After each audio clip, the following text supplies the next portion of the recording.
My tribe is the Spokane tribe of Indians, located in the U.S. Pacific Northwest. We are a Salish-speaking tribe that shares common culture with several regional tribes, not just through language, but through bloodlines that were dispersed when the people were forced onto reservations in the late 1800s. Before contact, the Spokanes were a semi-nomadic tribe who lived off the region's major rivers. Although the tribe would make annual excursions into other territories to hunt buffalo, the river provided the main source of sustenance, primarily in the form of salmon, which was used for both food and barter. The obstacles that the tribe has faced due to colonialism are too numerous to list. We lived through a full century of carefully orchestrated cultural genocide, which nearly worked. Many of the obstacles we faced were not specific to the Spokane tribe.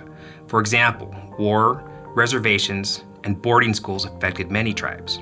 One obstacle that severely altered the lives of the tribe specifically is the loss of river access. As the land was claimed and settled by the U.S. government, culturally and economically important fishing sites were lost as the federal government allotted tribal lands to white settlers who then owned and controlled the riverfronts. Later, and more importantly, the salmon runs were permanently destroyed by the creation of dams. The hydroelectric power generated by the dams enabled modern economic development, but it also destroyed a core part of the Spokane tribal culture since the salmon could no longer travel upstream. The river provided 60 to 70% of the daily diet for the people, and it was also the source of our cultural gatherings. The Spokanes, historically known as a river people, could no longer be river people. The long-term effect of relocation away from the river and onto reservations was devastating. In essence, the old ways of providing were lost. In addition, the old ways of being were lost as well, since many historical and cultural practices were banned by settlers and missionaries. As a result, the tribal culture was nearly lost forever. Fortunately, a small spark can ignite a large fire. The spark that is relighting our fire is cultural reclamation.